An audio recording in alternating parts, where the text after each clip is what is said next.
is Marina from Frocks Frolics. We are sewing a Princess Belle costume in this tutorial, and it's the first in a series of super gorgeous fairy tale costumes. This pattern has, as ever, really multiple options. So you can make it with a zip fastening or a knit back, which I'll show you in this video actually. For the pattern, you need to just hover over the top right hand corner of the video, click on the info button, and then magically you have the YouTube playlist and you also got the link to the website. Don't forget that we want to really Instagram this time. I'm told I need to Instagram and we're going to do it together. So hashtag Frocks Frolics, hashtag Princess Belle, and hashtag Belle PDF pattern, please everyone. And don't forget to include @Frocks Frolics so other fairy tale enthusiasts can find the pattern and can also find, and this is even more important, find this YouTube channel. And then I don't think I needed to link to my website because anyone can spell Frocks Frolics, but not necessarily the YouTube channel. So you can see it here, it's there on Instagram, and everyone can find these fabulous videos and get sewing themselves. So let's get started now with the actual dress. I'm really excited. You need the following for it. You need the side panel twice, and you need the center front panel once on the fold, and then the lining once on the fold as well. The back you cut twice on the center fold as well, and then you need to cut 10 of those lovely long panels. And for the sleeve, you've got a lining, which we have for all the sleeves, and then you've got the slide puff sleeve option 1 to go on, and the binding, and a tip template to make sure we have the skirt at the right height. The fabrics I've used for this is actually polyester double crepe back satin, but you can use something cheaper as well. That's absolutely fine. And then a knit or spandex fabric for the back with really good recovery. I've used 2 types of laces for this. So the first one is one with a defined edge, which can go on the center panel. And then I've also used one with 2 defined edges because that's excellent for just putting on top of the bodice. So you just stitch that on. Then I've used an embellishment for the sleeve that was dirt cheap actually, and some soft tulle to cover the sleeves and part of the skirt. We have a really lovely ruffle there. So let's get started with the bodice. The first thing is to put the lace on, and you can also see here blended in some of my diagrams that are in the written instructions. Now you need to make sure that the lace is down 1 centimeter off the top so that you have the space to then put the lining on. And here I'm just folding mine over and putting it on like that to fill it all up. You could put it lower down, you could even alternate it. I did that on the other dress with the 2-edged lace. That's up to you. And then when you stitch it on, you can do that with a straight stitch or a slight zigzag. But important is you really have the right color. I have bought color specifically to match my lace, and it looks absolutely stunning. I love these little dresses, I have to say. That was so enjoyable. Now I'm going to close the seam here, so side panels onto front panel, and you can see here at the top that 1 centimeter that we absolutely need for the lining. And we're going to stitch this in with a 1 centimeter seam allowance. There you go. And you also want to hold it with a pin so that it doesn't shift. And all the way down. And then you want to press it. Maybe you want to put an ironing cloth over in case you have a polyester lace. I'd really recommend that because you really don't want your lace to burn. And then I put the 2-sided lace over the top. Of course you can add more. You could add another layer to it, or a different lace altogether, or embroidery, or anything you like. And then once you've done your lovely stuff, please post it on Instagram, hashtag Belle Costume, Frocks Frolics and all that, so that I can definitely copy what you're doing for the next time. I think people come up with such wonderful ideas, whether that's pearl embroidery or pin tacking or lace or whatever. Anyway, you're going to sew on this 2-sided edge. And then there we go. We're cutting off the edges. that we just need. And now it's time to line it. So that can be done on exactly the same fabric as the shell, or a lining, or the knit fabric. But I would say that if you're using a stretch fabric for the shell, which is what I did, my satin has a slight stretch, then the lining should have a slight stretch as well, which is why I used for that particular one that I'm doing just the knit fabric here. And then you cut it back, and you want to snip it so that when you turn it, that you have no tension there. That's real important. Now I always like understitching because the edge then looks a lot better. But when you understitch this baby, the problem is that when you put your sleeve in, you have to tuck that seam allowance under, and not everyone is very good at that. So if you're a total beginner, you may want to not understitch this top edge because it actually makes it a little bit harder. Do the same on the back, exactly the same, right sides facing each other of your spandex fabric, and then we're going to sew across the top. Now when you're working with spandex fabrics, quite often what happens is your machine will just leave out stitches. It doesn't happen with regular jersey on my machine at all, but on this one it did. So I got a super stretch needle, and when I use that, of course, it doesn't leave out stitches. There's no need also to do a slight zigzag or anything. This stretches as you go, so just do it with a normal stitch. You can see that here. Then I understitched it. On the back, again, I would not necessarily do that if you are doing this for the first time. That's up to you. See how it works. Do the same again, cut it back, snip it, and then give it a jolly good press. Next, we're going to do the sleeves, and we're going for the option 1 sleeve, where the tulle is and the satin is actually gathered onto the sleeve lining. You always cut that sleeve lining, and then it goes smaller, ends up fitting on there. So I've put a layer of tulle over my satin, which you don't need to do. You don't need to have a layer of tulle at all if you don't like it. And then we're going to put gather threads on both edges. Now the sleeve has got 3 different options to it. So you've got an option where you just have the lower half here gathered where it goes into the binding, and then you have this one where both edges are gathered, or you can have it entirely plain if you've got a wraparound overlay, which is what I do in the other video. So I'll definitely check that out as well. And the instructions where I explain everything in much detail, all about these sleeves and all about everything. So now we want to take the lining, and with the right sides facing again, making sure that the 2 snips are on the 2 snips, so the back is facing the back. Easy to get this wrong and to put the, you know, the front onto the back and all that. So just gather the top edge and then put it onto that lining with the right sides facing each other.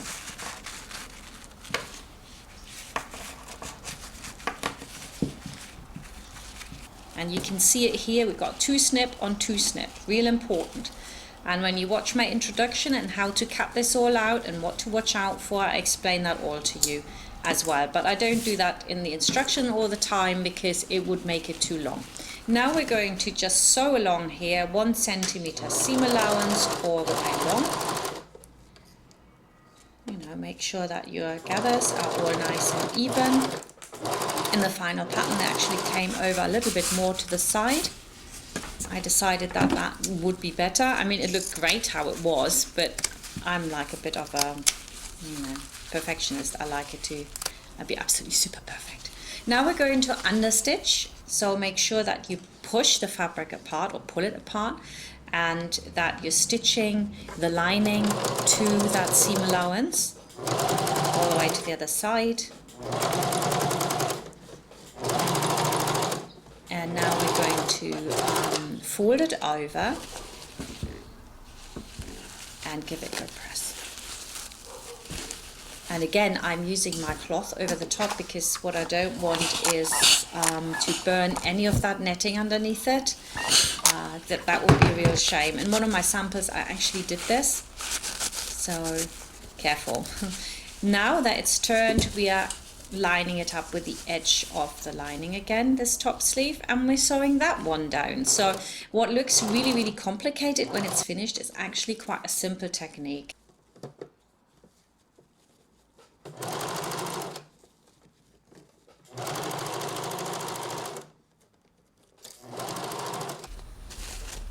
So with that together, we're going to just put the binding on, right sides facing, starting on the underside of the sleeve, and we sew that on with a 1 centimeter seam allowance.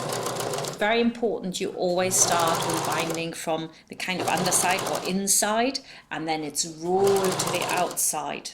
That way the last stitch is the visible one. So take out your gather threads, understitch this. You can do like a whole sleeve actually without ever getting that from the sewing machine, right? So you can just like understitch that, turn it over, and then turn it up. You can pin it, do it without pinning. I would pin this. Make sure that you remove the pins out so your stitching stays even all the way over, and turn it up. And the turn up is about 1.2 millimeters. It's a little bit wider than a centimeter. It looks really lovely like that, and that's all in the pattern, of course. So now my sleeves are gorgeous and glittery and just beautiful. I'm going to put them in just like you can see here. They're sandwiched in between the layers. It's a very, very simple technique. So you want to open out that front bodice and then put the sleeve, which has the front snip, just the one single snip, right into the corner up here, so that we don't have any gaps there. 2 needles, so it's totally all right. You can also just stitch this in if you like first, or you just put the pins like I did. And then we're going to wrap over the lining. And this is where I'm saying, well, if you've understitched it, you also need to put that seam allowance down. You need to fold that over.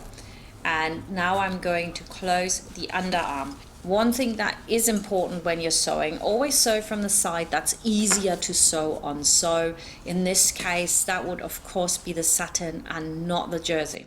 So sew it all the way down, 1 centimeter seam allowance, and you will see in a minute at the top I had to tuck in that seam allowance, which actually is a little bit fiddly, which is why I said don't necessarily understitch if you're like a beginner. This is not that easy, and you don't want to have like I don't know, like a gnubble at the top there. That's not very nice.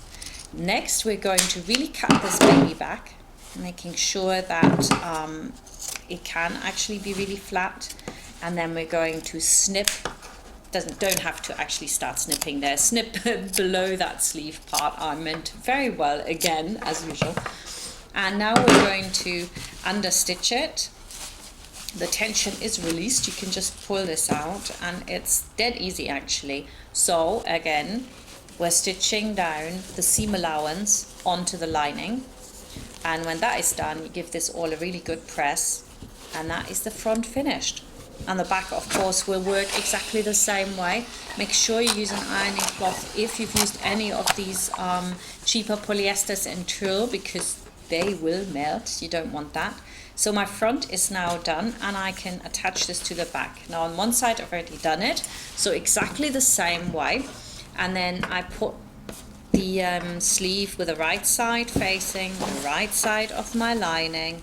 I'm just flipping this over here. You can stitch it on first, and then you pull over that lining, same way we did in the front, and you stitch that together as well. And if you have a really good spandex here, there's no need to put anything in there, to use a zigzag stitch or anything. You just stitch it with your super stretch needle, and then you snip that again. You don't really need to snip where the sleeve is. Understitch the underarm, real important, because that will make it sit really nicely. Give that a jolly good press.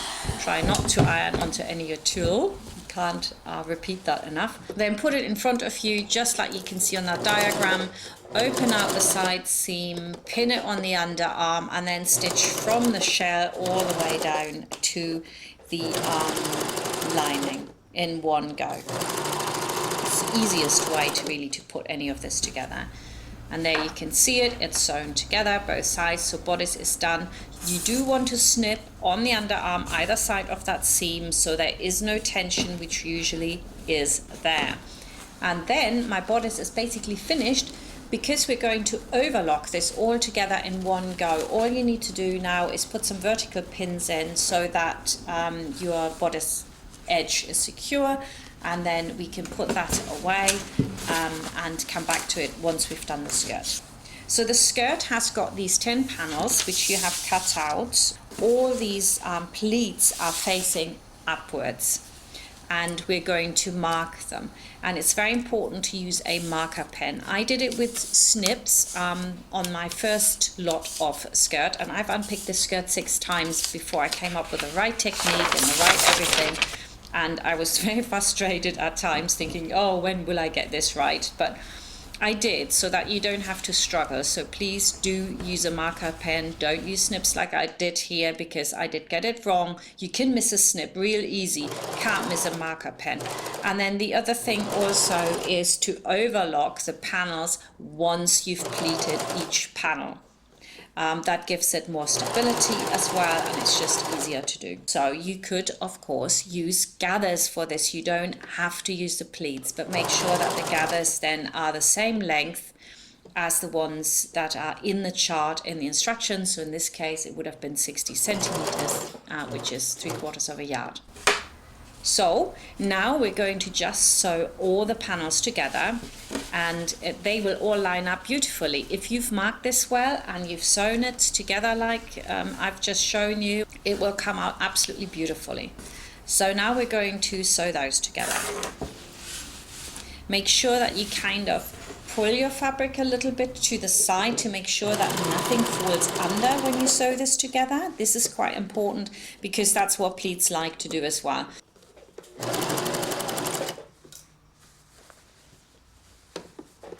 There you go, you can see me doing this little tuck here to get it all in, so that they're nice and even. And even if they're not, I tell you what, looks so gorgeous. Then put your skirt over the edge of your ironing board and really press that seam. But you don't want to press too much of the other stuff, you just want to lightly steam that. So using a lot of steam, you just press the seam and then give it a tuck, and you just steam a little bit over your skirt so that it holds its shape a little bit better. Next we need the tip template. You fold your skirt as it is over, so the center front is on a fold. Put the tip template on and cut away the excess. That way we make sure that the tip actually looks really good on your skirt and it's not like tipping down or anything. And then 2.5 panels from the center front. We've all got 10 panels, so we've got 5 for the front, 5 for the back. Obviously 2.5 panels will be the side seam, so you mark that. And then from one marking to the other, all across the front, you will put gather threads. And these gather threads will go on the front bodice. You can put the front bodice on in 2 stages to make sure that you get a really, really good tip, but you don't have to necessarily do that. You can do it in one go as well. I actually ended up doing that on this one, but the second dress I made with the zip, I didn't, and the tip is actually nicer, so it's worthwhile watching that instruction as well, just to check out how I did it there. It's not really much different other than I sew in from the center of the bodice to the side seam first, and you of course gather in those threads to make it fit, and then you sew that one in. There you go. There aren't actually very many gathers here, but in this little clip that you can see here, you can see that's much more gathered. That's because it's earlier footage. I did initially 12 panels, and like I said, I did a lot of changes to the skirt, and I put it on and I was all finished with the dress, and I decided that 12 panels was way too much and I cut it down, which means less fabric for you guys, which is fantastic, and also it just looks nicer. It works better. So with the front sewn in, you can take out your gather threads, and then the back is simply stretched on. So you've got the same amount of gathers as you got stretched in the back, which I think is perfect, because you don't really see any difference then front and back. So mark the center, mark the sides, and then mark that in half again, just with some vertical pins, and then we're going to stitch this together. And here you really do want to use a triple stitch. You don't want this to break. That's a jersey stitch or a slight zigzag if you don't have it. Make very sure that you pull and pull and pull, stretch the whole thing. Actually, we are closing the waist seam from the side seam to the other side seam, and we make absolutely sure we stretch it on. We keep stretching so that there's enough so somebody can get in and out, and you can see it here. Before you overlock it, make really sure you check that there are no pins. And this is my little trick, and you can just see I caught myself there. You will find the pin that will otherwise destroy the knife on the overlocker. And once you overlocked it, you can iron it a bit. That's all good. And then we are going to do the little bit of embellishment on the sleeve. I think that is really nice to do that. You can use anything from pearls to lace. It doesn't really matter, as long as you sew it on so it can be seen on the outside.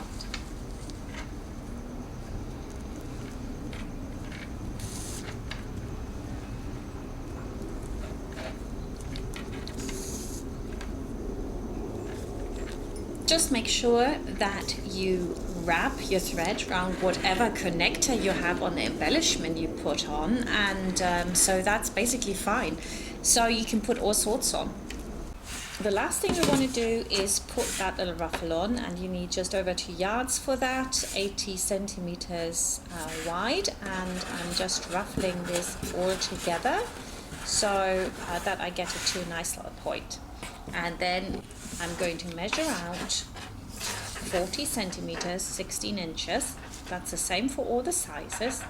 And I'm just going to put that together and just stitch across it. No gather threads, just do it with your fingers. And you get 5 sort of scoops, if you will, for this. And then they are put on so that the center has got one going over that center, as you can see in the little cutout picture. And then at the very back, you just overlap them. And once we've sewn them to the skirt, we can just cut off the excess. So let's go and stitch this all on. Just backwards and forwards, doesn't have to be pretty. We're going to cover this with a rose anyway, and I'll just snip off my excess here. There we go, all off. And now I'm going to attach the chiffon rose, and there's a separate video showing you how to do that and make yourself a little gadget just with some long nails here. It's really not very difficult, just wrapping round and round and round. And then I'm putting 3 pearls on the top and attaching this lovely rose onto there. I made 5 roses for this. So secure your thread, and then just go all the way through and through just to secure it in. Just make sure that you can't see any of the stitching, and use some thread that has the same color as the rose that you're putting on, and it doesn't have to be red, but I think for a Belle dress that's just right. I actually got totally excited about making this dress. I have to say, I'm not really into fairy tale dresses, but I changed my mind. Now I'm totally into it. And I want you to Instagram, hashtag Frocks and Frolics, hashtag Belle Costume when you made yours, because I think this is going to be absolutely fantastic. All the things you can make with this, wow. Now I'm going to do a blind hem. The reason I'm doing a blind hem is because I don't want a machine hem on this. I think it cheapens the whole look, and also I don't want to hand hem it because it takes too long. So you just fold under where you've ironed up that 1 inch, and then the little wheel or blade needs to sit right next to that fold, and it will just go in just a little bit. And then do a few stitches on your hem, and then just a little bit in again. And that's basically it. You have made a beautiful Belle costume. Don't forget, you can also watch the video for the other Belle dress, which I think is equally beautiful, a little bit more complicated because it has a zip. And there's of course also the instruction, which just really goes to town on telling you all about the pattern and what you can do with it. So thank you for watching, everyone. I'll see you next time for another fairy tale dress. Bye for now.